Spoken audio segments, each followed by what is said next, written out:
This is Aji and welcome to the tutorials of Java programming language.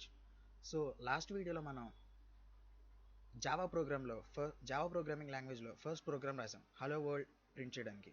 So ఒకసారి మళ్ళీ ఆ programme చూద్దాం ఎలాగో. సో ఇది హలో వరల్డ్ ప్రింట్ చేయడానికి మనం రాసిన ప్రోగ్రామ్. సో ఒకసారి దీన్ని రన్ చేసి చూద్దాం. సో లాస్ట్ వీడియో మిస్ అయిన వాళ్ళకి okay. So cd/cd space java డైరెక్టరీలోకి వెళ్ళాలి. Okay, next java C. So test.java test.java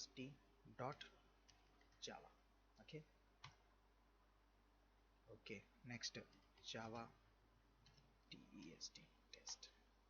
so hello world print అయింది. బట్ ఇక్కడున్న ప్రాబ్లం ఏంటంటే, సో మీరు ఇక్కడ ఒక చిన్న లైన్ మార్చినా లేదా ఇక్కడ సెమీకోలన్ తీసేసి ఆర్ పెట్టినా, ఇక్కడ ఏంటంటే సెమీకోలన్ తీసేశారు లేకపోతే ఇంకోటి సెమీకోలన్ ఉంచుదాం మళ్ళీ. నెక్స్ట్ సేమ్ దీన్ని కాపీ పేస్ట్ చేసాం. సో ఇప్పుడు ఏంటంటే మీరు ఇక్కడ రాసిన ప్రతిసారి దీన్ని కంపైల్ చేయాలంటే, సో కమాండ్ ప్రాంప్ట్ విండోలోకి వెళ్ళి అలాగే మళ్ళీ డైరెక్టరీలోకి వెళ్ళి లేదా మళ్ళీ జావా సి అని టైప్ చేసి మళ్ళీ test.java. సో ఏంటంటే ప్రతిసారి మీరు కంపైల్ చేసుకోవాలి అలాగే రన్ చేసుకోవాలి. ప్రతిసారి మీరు కమాండ్ ప్రాంప్ట్లోకి వెళ్ళాలి, అలాగే జావా సి అనే కమాండ్ టైప్ చేసి అలాగే జావా ఫైల్ని టైప్ చేసి కంపైల్ చేయాలి, అలాగే జావా అనే కమాండ్ని టైప్ చేసి క్లాస్ నేమ్ టైప్ చేసి రన్ చేయాలి. సో ఇలా చేయడం వల్ల ఏంటంటే టైం వేస్ట్ అయిపోతుంది, అలాగే మనకి కొంచెం ఇన్కన్వీనియంట్గా ఉంటుంది అనమాట. సో మనకి బోర్ కొట్టేస్తుంది. ఇలా కాకుండా ఒకే ఎడిటర్లో మన ప్రోగ్రామ్ రాసుకునే ఫీచర్ ఉండి అలాగే కంపైల్ చేసి రన్ చేసుకునే ఫీచర్ కూడా ఉంటే ఎలా ఉంటుంది. సో దానికోసం ఏంటంటే మనం ఎక్లిప్స్ అనే సాఫ్ట్వేర్ వాడతాం.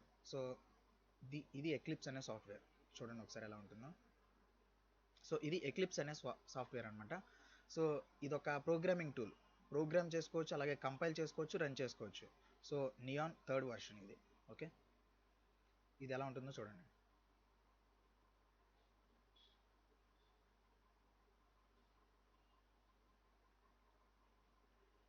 ఓకే, లోడ్ అవుతుంది.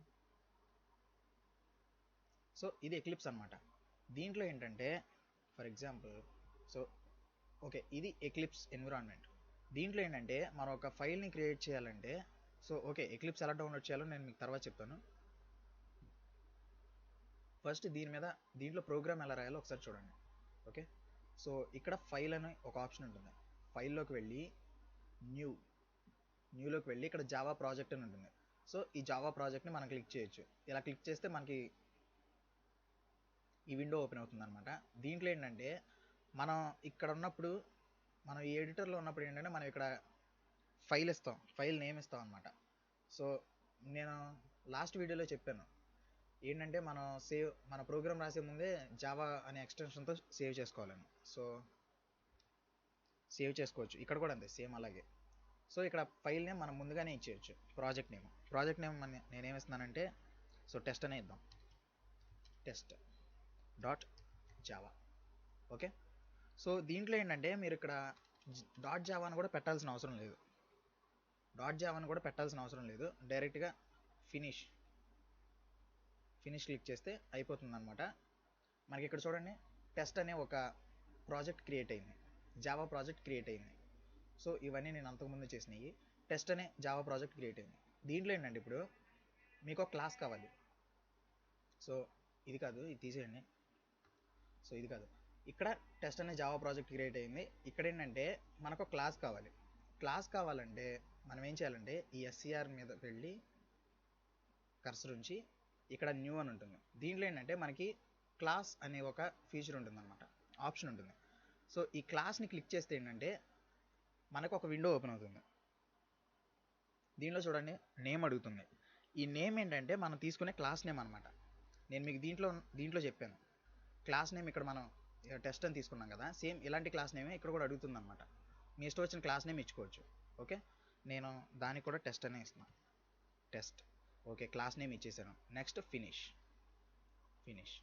ఇప్పుడు చూసారా ఒక క్లాస్ నేమ్ క్రియేట్ అయిపోయింది. క్లాస్ టెస్ట్ అనే నేమ్తో ఒక క్లాస్ క్రియేట్ అయిపోయింది చూసారా. పబ్లిక్ తీసేయండి, ఇది పబ్లిక్ అనేది మనం క్రియేట్ చేయగానే డిఫాల్ట్గా వచ్చేస్తుంది అనమాట. సో ఆ పబ్లిక్ గురించి నేను ఆ పబ్లిక్ ఎందుకు వచ్చిందో నేను క్లాస్ గురించి చెప్పేటప్పుడు చెప్తాను. సో ఇక్కడ రాసిన ప్రోగ్రామే, ఇక్కడ ఏదైతే ప్రోగ్రామ్ రాసామో దాన్ని ఇప్పుడు ఎక్లిప్స్లో రాద్దాం, ఎలా ఉంటుందో చూద్దాం. ఓకే, సో టెస్ట్ వచ్చేసింది. నెక్స్ట్ ఇక్కడ ఏం రాస్తాం, public static void main. Okay, public static void main. Okay, ఇక్కడ చూసారా ఇంటూ మార్క్ కనపడుతుంది కదా, ఇక్కడ ఇంటూ మార్క్ కనపడుతుంది కదా.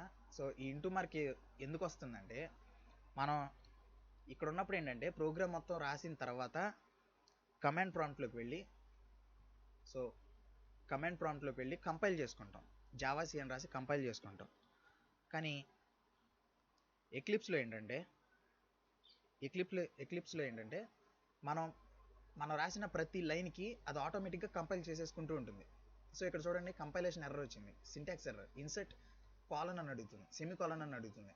ఇదేంటంటే మనం ప్రతిసారి కంపైల్ చేసి మనం టెస్ట్ ఏదైనా లైన్ రాసిన ప్రతిసారి, లైన్ అనే కాదు వర్డ్ రాసినా అదేంటంటే కంపైల్ చేసేసుకుంటుంది, ఆటోమేటిక్గా కంపైల్ చేసుకుంటుంది, మనకు కంపైల్ చేయాల్సిన అవసరం కూడా లేదు. అదొక అడ్వాంటేజ్ అనమాట ఇక్కడ. Okay, void main. Okay, string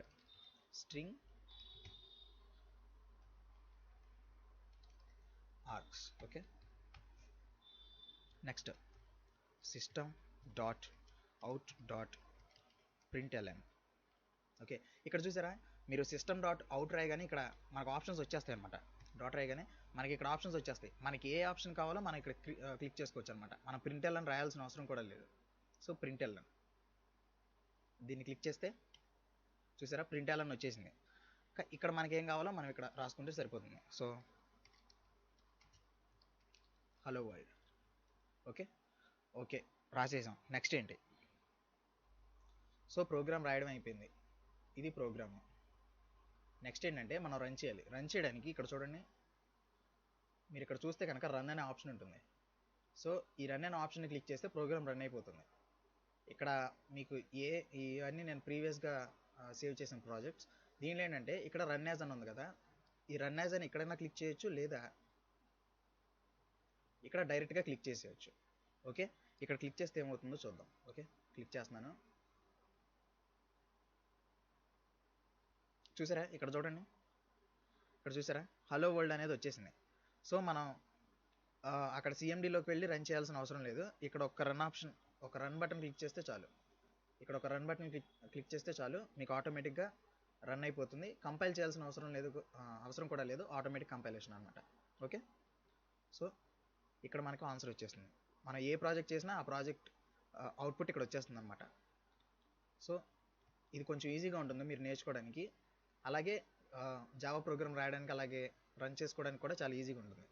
so okay, eclipse ఎలా డౌన్లోడ్ చేసుకోవాలో చెప్తాను చూడండి. సో ఎక్లిప్స్ డౌన్లోడ్ చేసుకోవాలి. దానికి ఏంటంటే ఫస్ట్ గూగుల్ ఓపెన్ చేసుకొని డౌన్లోడ్. ఇందాక మనం చూసాం ఏంటి, ఎక్లిప్స్ అనేది 3rd వర్షన్ అనమాట, నియాన్ 3. సో నా ప్రాసెసర్ 64 బిట్ ప్రాసెసర్ కాబట్టి 64 బిట్ ప్రాసెసర్ని నేను డౌన్లోడ్ చేస్తున్నాను అనమాట. ఆ ప్రాసెసర్ సంబంధించిన ప్యాకేజీని నేను డౌన్లోడ్ చేస్తున్నాను. సో దీన్ని క్లిక్ చేస్తే సో ఇక్కడ మనకు కొన్ని ఆప్షన్స్ వస్తాయి. ఫస్ట్ ఆప్షన్ అనమాట, సో 304 MB. దీనిలో చూడండి 28,172 డౌన్లోడ్ ఐటమ్స్. సో అంతమంది డౌన్లోడ్ చేసుకున్నారు. ఓకే, ఇక్కడ చూడండి, ఇక్కడ 32 బిట్, మనకి 3 ఆపరేటింగ్ సిస్టమ్స్ ఉన్నాయి ఇక్కడ, విండోస్, మ్యాక్, అలాగే Linux. So 32 bit version, 64 bit version. మనది విండోస్ ఆపరేటింగ్ సిస్టమ్, అలాగే 64 బిట్ ప్రాసెసర్ కాబట్టి మనం దీన్ని డౌన్లోడ్ చేసుకోవచ్చు. సో ఇక్కడ డౌన్లోడ్ చేసినప్పుడు ఓకే, డౌన్లోడ్ బటన్ క్లిక్ చేశాను. ఓకే, ఇక్కడ చూడండి డౌన్లోడ్ అయిపోతుంది. సో 305 MB డౌన్లోడ్ అవుతుంది. సో ఓకే, నేను ఆల్రెడీ డౌన్లోడ్ చేశాను కాబట్టి క్యాన్సిల్ చేసేస్తున్నాను. ఇక్కడ ఏంటంటే డౌన్లోడ్ చేస్తున్నాం కదా, చేసిన తర్వాత ఏంటంటే ఒక జిప్ ఫైల్ అనేది వస్తుంది. వచ్చిన తర్వాత దాంట్లో అప్లికేషన్ ఉంటుందన్నమాట. సో అప్లికేషన్ని మనం డైరెక్ట్గా ఇన్స్టాల్ చేయాల్సిన పని లేదు, అప్లికేషన్ని డైరెక్ట్గా మనం రన్ చేసేసుకోవచ్చు. సో మీకు కన్వీనియంట్గా ఉండాలి అంటే మీరు డెస్క్టాప్ మీద ఆ అప్లికేషన్ని పెట్టేసుకుంటే చాలు. సో మీకు డెస్క్టాప్ మీద పెట్టుకుంటే ఐకాన్ ఇలా వస్తుందన్నమాట. సో ఈ ఐకాన్ని క్లిక్ చేస్తే మనకి ఆల్రెడీ ఎక్లిప్స్ రన్ అవుతుంది కాబట్టి సో ప్రాబ్లం లేదు. ఐకాన్ క్లిక్ చేస్తే ఇదిగోండి. ఆల్రెడీ ఒకసారి ఎక్లిప్స్ రన్ అయితే మళ్ళీ దాని మీద క్లిక్ చేస్తే ఏంటంటే మళ్ళీ రాదనమాట. ఎందుకంటే ఇది చూడండి, work space is in use. So already అది యూజ్లో ఉంది కాబట్టి మనకి ఇది రాదు. ఓకే ఓకే అర్థమైంది కదా. So that's for today's class. మీకు నా వీడియోస్ నచ్చినట్లయితే నా నా యూట్యూబ్ ఛానల్ని సబ్స్క్రైబ్ చేయండి. So subscribe for more Java tutorials. So next వీడియోలో మళ్ళీ కలుద్దాం. Until then this is Aji signing out.